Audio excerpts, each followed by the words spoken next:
just 40 miles to the east of the detention center on another abandoned airfield, Miami-Dade County is planning to put the country's largest garbage incinerator abutting the Everglades. It's not that it's just next to the Everglades. These things shouldn't exist on Earth anymore. Hey, it's Jordan with Status Coup. This is Ashley with Status Coup. On the ground. In Philadelphia. Flint, Michigan. East Palestine, Ohio. Please support the leading independent news outlet on the ground. Covering what the corporate media covers up. This is Ashley Bishop with Status Coup. I am here with Ken Russell, who is the former city commissioner for Miami and is a mayoral candidate for Miami in the, at some point, upcoming election in Miami. We are here to talk about the Alligator Alcatraz that is being currently put up, or is, in operation at this point in the Everglades, as well as all kinds of Miami and Florida specific politics that, as someone not from the area, I had no idea what was going on. So thank you so much for being here with us, Ken. We are right now walking through a state park. Yes, Barnacle State Park. Yeah. Barnacle State Park in Miami. We just walked over here. There's, Ken was just telling us there are very interesting pine trees here that pull in sand. Yep, the Dade County pine, one of the hardest woods in the world. Yeah. So all kinds of interesting stuff. I kind of wanted you guys to be able to see like the scope of what we're walking through here and what's in Miami, because we are talking about a lot of this stuff in the context of like environmental protections. So it's good to see what we're actually talking about here. Obviously, this is not the Everglades, but this is kind of a snapshot of what we're talking about when we're talking about protecting the Everglades. So yeah, so again, great to talk to you. So first, we should probably talk about Alligator Alcatraz, because that is the reason that we came down to Miami just yesterday. So you have been involved with the protests and the movement against the ICE detention center that's being set up, that again is already in operation as of today in the Everglades. So can you talk to us a little bit about why you got involved with that, why you think it's important to be standing up against having an ICE detention center, specifically where it is as well? Well, everyone in Florida, no matter what your background politically or whatever your philosophical leanings are, you are a champion of the Everglades. Everyone here knows that that's the heartbeat of our entire state. For it to collapse ecologically, everything would collapse.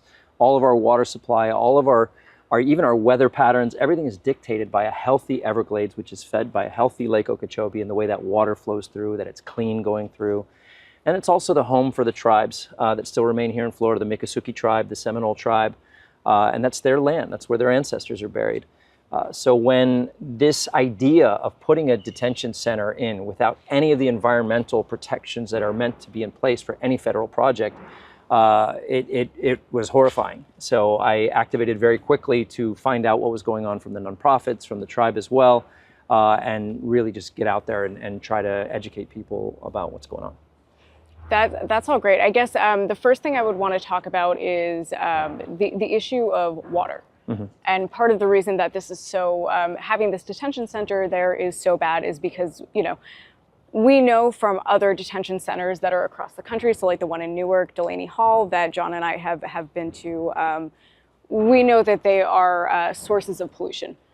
And having this here, as I think we've all kind of heard, this was rushed through extraordinarily quickly, and the idea that there's actually any plan for not polluting the area, despite whatever DeSantis has said, is seems unlikely. Yeah, seems unlikely. So can we talk a little bit more about that? And again, the fight to keep clean water in this area, and the Everglades, obviously, it supplies 8 million Floridians with water. Yep. So can we talk a little bit more about that? Sure. So the irony is that very site where they're placing this detention center was the original controversy around development in the Everglades.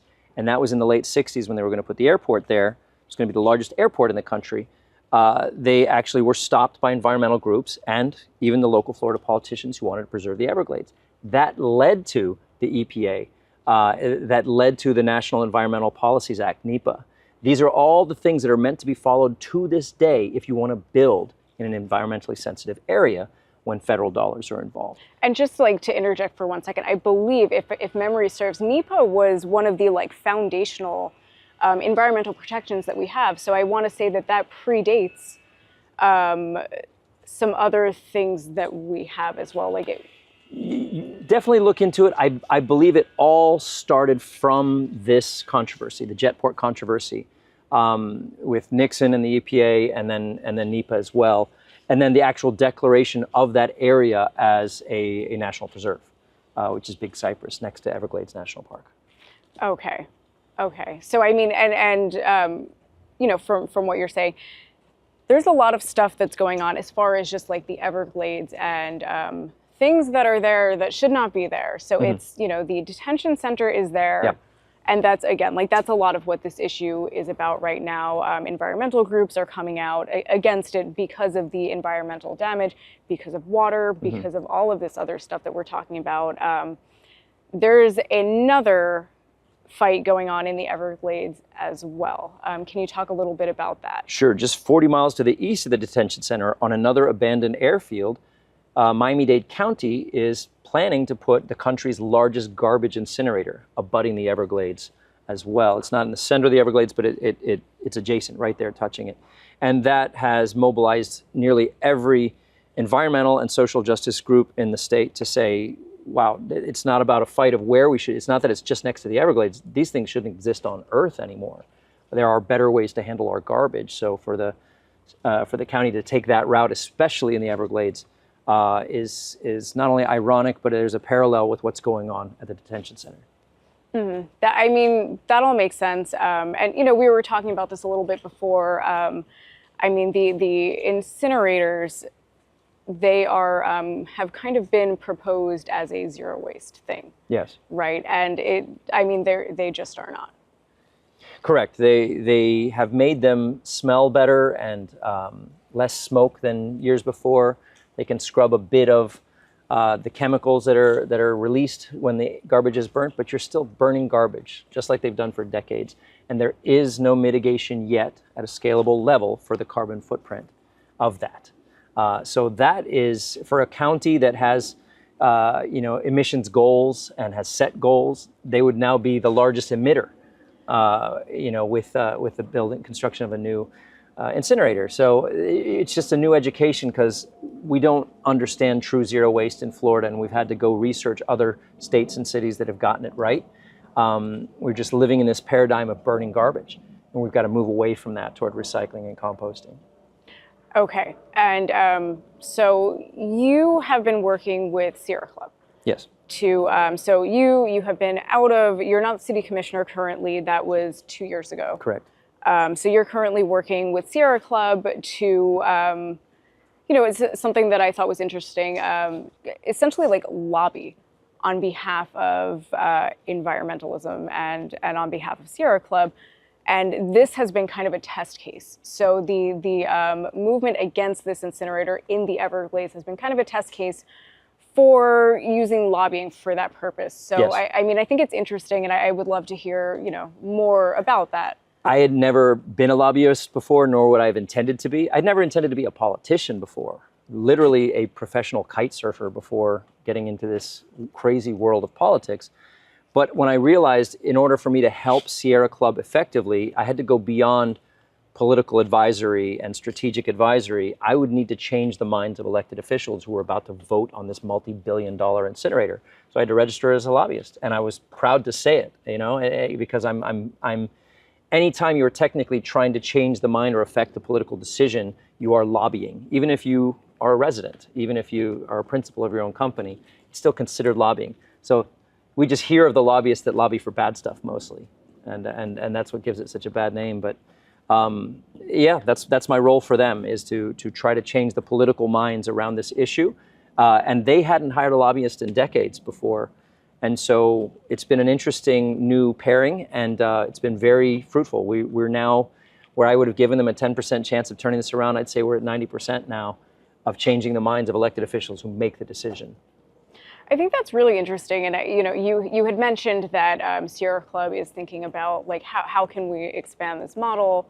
So can you talk a little bit about that and the idea that like this could be a what you're doing here is now kind of like a test case for how we can, just another way to fight back against things like this. Sure. Traditional nonprofit activism usually centers around education and activation of people who care about an issue, and then rising up and trying to affect those decision makers through public pressure, right? Showing up at rallies, speaking to the press, using social media, and really hounding those elected officials. Sierra Club has been very effective on that for years with the many things they care about. But what we've added in this particular model is also bringing in a political lobbying side. So as they are mobilizing and activating the folks who care about these issues and are very passionate, I'm also working together with the elected officials to make sure they're educated about the opportunities of zero waste and what else is there, and try to de-educate them from what the other lobbyists are teaching them from the side of incineration and electricity generation and this false notion that this is a renewable energy. Yeah, I think that's all interesting. I want to, so we have hit like the end of the park, essentially. Like you guys can see it there's the behind waterfront down here, and then the hammock behind us. So we've hit the end of the park. I hope that was useful and made for, you know, something that people actually want to see us kind of like walking through there. So again, you can see what some of these fights are about. We have hit the end of this little area, so I think maybe we should find somewhere to sit down and do like the rest of what we're talking about right now, so that John doesn't fall downhill, because that would be bad. that would be bad. Support this critically important on-the-ground reporting as a Status Coup member and get great perks. Become a member right here. We're in Barnacle State Park. We just walked through. We just walked through Barnacle State Park. We are still here, but we walked through the like Mangrove Canopy. That was a hammock area. Yes. A hammock area. Yeah. Okay. The mangrove area you'll only find at the tidal zone. The mangroves need water coverage on their roots for certain periods. So if we walked another 20 yards that way, you're in the mangrove section.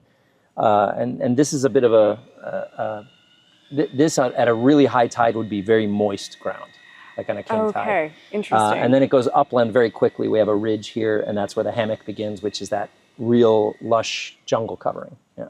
That is very interesting. And as you said, we have a live oak tree here, which, as I'm being educated on all the different trees over here, this is not good for building things with, but it is very pretty to look at and very nice for it to live here, where it should be. Exactly. So we were talking about the environment, we're talking about all this kind of stuff, and where we left off as we were walking through, we were talking about lobbying. Yep. And we were talking about lobbying, and you are kind of in this weird position where you're lobbying for Sierra Club on behalf of having an incinerator in the Everglades not be there, not be put there. So we're talking about all the things that don't belong in the Everglades. So there are 2 abandoned airstrips, essentially, in the Everglades.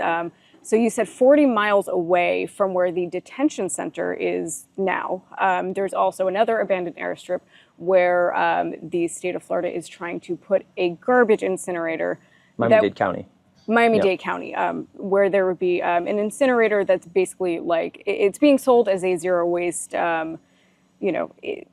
renewable energy, because they burn the garbage and create electricity by a steam turbine. Yeah, which, as you've said, it's not zero waste. No, it completely affects the environment. It has a carbon footprint that's not mitigated at all. You're just openly burning garbage, basically. And that one technically is not in Everglades National Park. It abuts, and it's on county land right next door. But all of the Everglades nonprofit groups also banded together against that in a similar way that some of them are speaking out on the detention center. Okay, so there's several things that like I kind of want to get to. So I want to talk about the nonprofits and the way that nonprofits operate as well, because I have my own opinions about nonprofits. I think that it's something that we should talk about. That's something that you're involved with. There's also the issue of lobbying in this area. So again, like you're lobbying on behalf of environmentalists. There's also the issue of lobbyists here. Particularly, there is a large sugar lobby here, as we were talking about. Agriculture and land use are the biggest lobbies in the state, for sure. Okay, so like if we're talking about all of this stuff in the context of like especially like clean water, what else can you kind of tell us about like the fight for clean water here before we get into the organizations that have been trying to help, because they're working against, it sounds like, a massive lobbying effort, which again is being held up by Big Sugar, which is, I mean, I've spoken about this a few times. I lived in Florida. I, worked in an ocean cleanup company when I was here, was involved with some of these environmental organizations. That is not a thing that I had really even known about. So I think I would assume there are other people who also don't really understand the like mechanics of what is holding back. Yeah. Yeah. Well, whether you're an elected official or a nonprofit, you come in with good intentions, hopefully, but then you start having to play the chess of politics in the state to fight for the thing you care about, and the strange bedfellows that comes with that. You often need to jujitsu your enemies into being your advocate. In the state of Florida, our state legislature is conservatively controlled for years, and supermajorities of control. And so if an environmental group wants to have their issue heard or funded or something stopped, they need to speak that language. And oftentimes that line gets blurred to where they actually get a little bit of a Stockholm syndrome. They fall in bed with the other side that isn't traditionally taking care of the environment, but in order to get the things they need for their micro issue, for example, they may need to advocate with and on behalf of those conservative legislators. But they've been successful in doing that, especially in the world of the Everglades. Billions, hundreds of billions of dollars have been marshaled for Everglades restoration, which is key to the entire survival of our state from an economic perspective to, I mean, everything, nature and you name it. The day the Everglades dies, just pack it up. And that what everybody's goal is that the water should flow south from Lake Okeechobee, the big hole in the center of Florida, south through the Everglades and out to Florida Bay. And that constant river of grass, as they call it, replenishes our aquifers, makes sure we have drinking water, changes our weather patterns, and of course supports an entire ecosystem.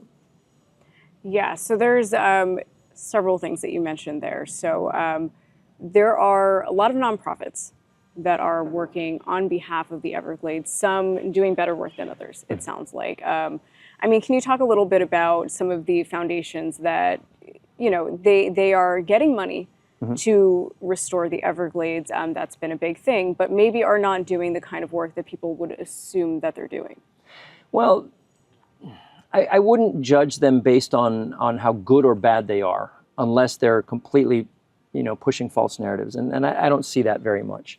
I see people fighting in their corner of the nonprofit world for the specific parts of, let's say, Everglades restoration. And there's many different facets to it. We don't need to go too deep into that, but you've got what's causing the pollution of the lake to start with. And that's the world of agriculture at the north end of the lake, that where all the farms are, and not only sugarcane farms, but you've got, you know, livestock and everything that comes with pig farming and cow farming and all of those nutrients that end up in your water. And so you've got lobbying industries for and against them.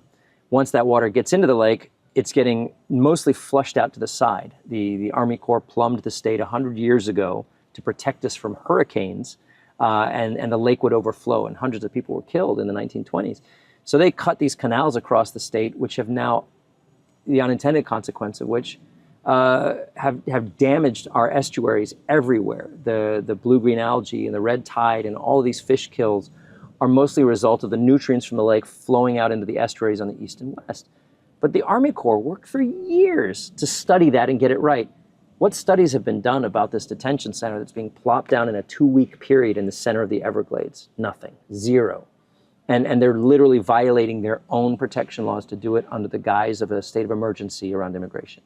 Mm-hmm. I mean, I think that that's a very intersectional issue, as you're saying. It's, you know, we have environmental justice issues. There's issues of environmentalism, you know, without that other added aspect, that are all occurring at once that you kind of can't like pluck out. So I think that that's an important part of this to talk about. And as we were saying, so the way in which this was done was extraordinarily fast, as you just said. We saw videos already coming out of the detention center, which just opened yesterday. I mean, Trump was there yesterday touring the facility. It is already flooding. So we had, in Florida, there were like heavy rains yesterday. There was no flooding, there was no hurricane. It was just regular Florida weather, so regular rains. And this detention center is already flooding. I mean, can you talk about the implications of that and what we could expect to see? Because I would assume that if that's happening already, when we actually get some real Florida weather, we are going to see more of this. And never mind the fact that like the way in which this is funded, they're pulling funds from FEMA that are, earmarked for things like this, for hurricanes, for hurricane prevention, for also dealing with the aftermath of a hurricane. Well, you've heard of the term a perfect storm, right? That's where everything that can go wrong goes wrong at once, and you get the perfect storm of negative, of bad. NOAA has been defunded this year, and literally the tools they use for forecasting hurricanes and tracking and charting the projections, the cone of probability, is now weakened, our ability to forecast where hurricanes will come. Hurricane season just started as well. So this heavy rain that we saw even today, that wasn't even a storm. That's called a Wednesday. Yeah. I mean, that's right. That's Florida, and they already aren't equipped to handle that because they're building straight on the tarmac of that runway, and the grass is in that area, which is all very porous. Water comes up from below, even in these areas. Throw in storms, throw in a hurricane, and they're bragging that these tents are, worthy of a Category 2 storm. Are they intending to leave people and tents out there during a hurricane? I mean, none of this has been studied. And then what happens to their wastewater and whatever tanks and facilities and latrines and porta potties they're planning to put in there? What happens to those when they flood or tip over and we have spills into the Everglades? 40% of our water from Lake Okeechobee coming south goes through that area of that national preserve. The risk for contamination is very high. So it's naive or actually purposefully ignorant of them to say there's going to be no impact. For sure. And so, you have organizations like Friends of the Everglades. They're leading a lawsuit against the Trump administration to not have this detention center in the Everglades here. I mean, can you talk a little bit about that and their work to bring this lawsuit forth? I know that there's some other organizations. I think the Center for Biological Diversity is also involved. Can you talk a little bit about what they're doing there? I hope that more organizations join them because they're the little engine that could right now. The Friends of the Everglades is not the largest of heavily funded Everglades advocacy groups, but it's definitely got a pure mission. And they're very brave in the way they're speaking out and standing out against the Republican legislature of Florida and Ron DeSantis in particular and his state attorney general. But they're coming at it from a legal perspective and a political perspective. They're saying that DeSantis has violated all of his own rules around environmental protections and policies for the permitting that goes into that. And they're also saying politically, he's undoing any good he ever did for the Everglades. And Ron DeSantis has funded billions of dollars of improving water flow through the southern part of the Everglades. So to pretend to be a champion of the Everglades, yet do this on the other hand, is hypocritical, and that's being pointed out. This lawsuit will center on the legality of whether or not they followed procedure, which they have not. And if they have, under a state of emergency, it'll come to whether or not that state of emergency is valid in the first place. So I believe that's all going to be decided in the courts. Can you talk a little bit more about that so that people who are not involved with Florida politics might not understand the pretense under which this whole thing is being pushed forward so quickly? Sure. It's sad to say that as one of the largest immigrant communities in the country, and especially the city of Miami alone is number 2 in the country in terms of percentage of our population born overseas, almost 60% of every resident. More than half of our residents were born in another country, are immigrants. And their path to coming here is tortuous. It's not easy for everybody. Many people came here under very difficult circumstances and not all the classic application way. Yet they've assimilated and figured out a way to make it, and that's part of the American dream, right? All of us came here. I mean, all of us are immigrants in some form other than the tribes who started America. And so for us to judge those who came here now, who are contributing to society, owning homes, having jobs, even paying taxes, simply because of their documentation status, in such a harsh way is not only hypocritical, it's cruel, and it's actually against our own economy. And that's starting to be seen. But that's the pretense that we're in some sort of emergency of an invasion of immigrants right now, that we must take action at this drastic level to ignore all of our own environmental protections to make sure that this population is ejected from our country.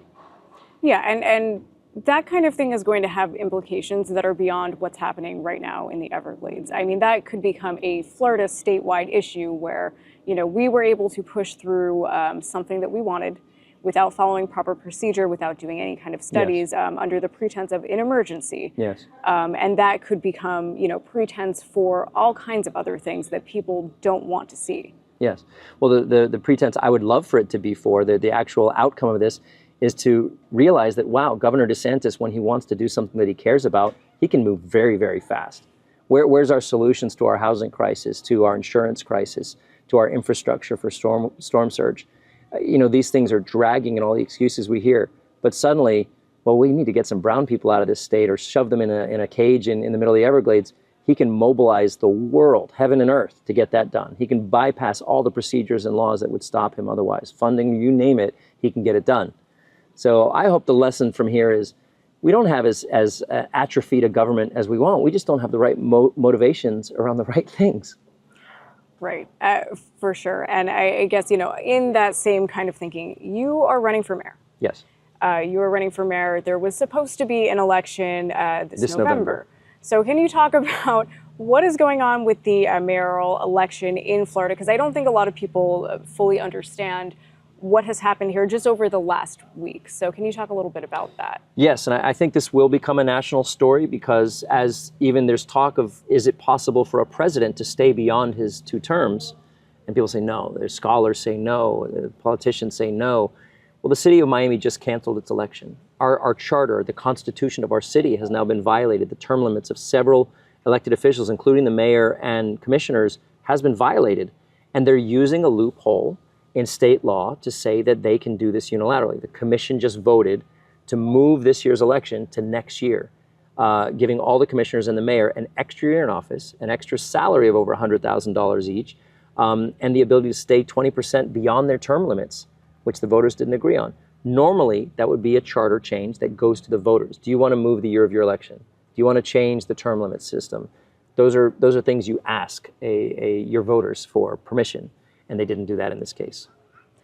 And yeah, I mean, that is an insane issue. And when, we were talking about this initially, there are other implications for this. I mean, Florida could become a test case for just not putting voting new leadership in to a vote. Yeah.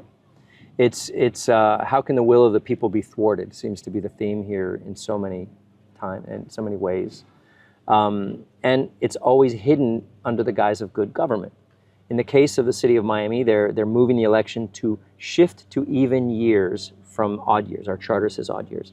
And that would be a good thing. Democratically, turnout is probably 6 times higher in an even year than an odd year because that's the year we have presidential elections or midterms. And so when our local elections fall in odd years, the turnout's miserably low.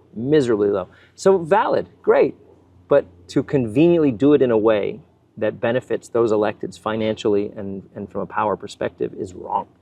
And so the proponents of it just talk about the good they're doing, from a good government perspective and ignoring the process, the problem with process.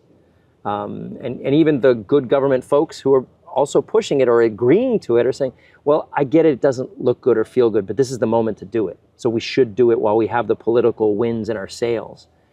It sets a bad precedent. And so many bad things have happened in the name of good, So I think it will get struck down. I hope it does. I hope the election's this year, but it may not be. And if it's not, I'll run when the election comes, whether it's this year or next. Yeah, and we're talking about this also in the context of Trump and his folks kind of floating the idea of maybe there will be another election. Maybe I will be in here for a 3rd term. So again, the way in which this happens in Miami, I think is going to become, like you said, a national issue because it could potentially have an impact on our national election. I mean, Trump folks are, I'm sure, paying attention to this and how all of this plays out. So again, I think it's very important. And it also, it stymies efforts for people like you who are running for office to actually do so. If you don't know when the election is actually going to be, how do you plan for that? I've already printed all my flyers. I've got to cross them out with a Sharpie. Already printed the flyers, yeah. Yes, the policy by Sharpie is okay these days, though, so that's okay. I mean, I think the lesson of this decade is that everything you know is not set in stone. Anything that you cherish or feel is untouchable is actually touchable. These things are all malleable. From the environment you care about to the laws that surround us, to even our own Constitution. The idea that you can challenge term limits for a president or even birthright citizenship, these are now suddenly in play. And this isn't just about Supreme Court precedent. This is about our founding documents and how they're being interpreted to achieve different goals. So that should be the wake-up call for everyone to stay vigilant, get educated, and get involved in whatever way it is that you care about these things. Doesn't mean everybody has to run for office, but you can be an advocate for the things you care about and stay educated. Yeah, and I guess so. We're talking about your running for mayor whenever that happens, whether that be this year or next year. For those of us who, there are so many different things happening, right? It's kind of hard to even like pick a topic to stay focused on, to have these kind of conversations. We're talking about this while the big beautiful bill is kind of hanging over everyone's heads.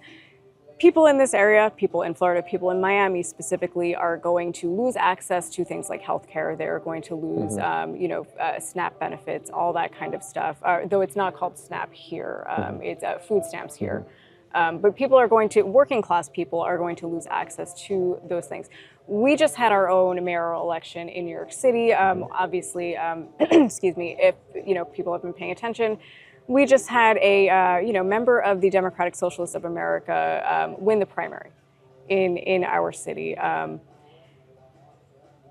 would say that happened because people are, one, tired of hearing from Democrats all of the things that should happen for them, but they will never do, because there's some excuse to do that, and because Zoran ran on a campaign of class-based politics. And here are the material things that the people of New York City are asking for that they don't have. Here, people want fast and free buses. People want childcare. People want those housing, those very material things that we are constantly being told by Democrats that we can't have, because either they have no power because Trump is there. But I mean, even that, this whole election has really put out in the open that they do have power, because we have seen the Democrats in New York City and on the national stage now fight back against him in a way that we have not seen them fight Trump's fascism that they have been talking about forever. So if we're talking about elections, what are you running on for mayor to affect working people's lives? And for people like me who are tired of hearing from Democrats, don't have any belief that they want to do anything for working people, because at this point, the idea that they can't, that's gone. If anyone still had a belief that they can't do anything for working people, I think that this should take that away. I would say. So as a Democrat, you're running as a Democrat. What would you tell someone like me who has no faith in the Democratic establishment? What material things, what policies are you running on to help working people like myself, who actually want to see like material things? Again, I used to live in Florida, so I'm familiar with the kind of like makeup of some of these areas. So what would you say to us? Well, one thing to note is that municipally, all of our elected officials are nonpartisan positions. They hold their party, but they're not allowed to advertise it when they're running. And it actually translates to even when they get in office, you don't see the same kind of partisan divide. And I think this is really healthy. Like I said before, this is less about party and more about power down here. And people utilize all these distracting messages and emotional wedge issues to keep people from voting for their actual own interests. And I think people are learning that they need to let go a little bit of party loyalty, let go of personality loyalty, and vote their issues. Who is actually proposing policies that will serve your needs as a home, as a family, as a business? And that will become very evident. But there is an ebb and flow of the appetite of the electorate. Trump was a knee-jerk reaction to an Obama. What will be the knee-jerk reaction to a Trump? Is it going to be centrism, or is it going to be strong progressivism? And we'll see what that happens. It's what is the appetite of the electorate. And that's why the democracy is a fluid thing. But simple Google of me, people know that I was on the board of the Florida Democratic Party, on the board of trustees for a few years. I've left that. I founded the Municipal Victory Program at the state party to help local Democrats run for office and get elected, give them the tools they need to be educated, because I didn't have that when I ran for office. I didn't have an education in it, and I reached out to the party and they had nothing for me at the time. So I created the program that we now have as a party. But I've also seen how the party, even at a national level, can undermine its own candidates because of the machine, this establishment centrist machine that runs in the party, and their priority isn't about serving, it's about staying in power. The decisions we have to make, the way we have to serve, we can't worry about whether we get reelected. We have to worry about whether or not we're effective. And unfortunately, that nature to stay in power is more powerful than getting the work done. And so I'm running on the issues that affect Miami most and local Miami residents most. Number one issue is housing affordability. I mean, Miami has seen housing prices go. I mean, it is the number one least affordable city in the country when you compare the level of wages and how much someone spends of those wages on their rent or mortgage. It is the number one gap in the entire country because housing prices are so high and wages are so low. So it has more people spending more than 50% of their salary on their housing than anywhere in the country. It is a crisis, but we can't solve that or storm surge and infrastructure and flooding or other issues around environment, around transit. We can't solve these things unless we solve the government corruption issue. And Miami has its own flavor of government corruption that you won't find anywhere in the country. I'll put ours up next to any city that thinks that they've got real government corruption. I've testified. I mean, we do have Eric Adams, so. Child's play compared to Miami politics. I've testified 3 times since leaving office. I put one commissioner in jail and another commissioner found liable for over $60 million personally. And he's also running for mayor, trying to get the city to pay all his legal bills. And the city has paid more than $30 million in legal fees for commissioners and the mayor's defenses and unethical activities. We redistricted our city. We redrew the lines of our city to go around a commissioner's house to protect it from federal seizure. Fortunately, the ACLU, the NAACP, several groups got involved and sued and reversed that. But that's the type of stuff that Miami politicians do. They just voted to give themselves lifetime pensions. They continue to vote to pay each other's legal bills. And that sort of thing has to stop. It needs a massive overhaul from someone who's willing to go in there with a sledgehammer. So apparently that's me.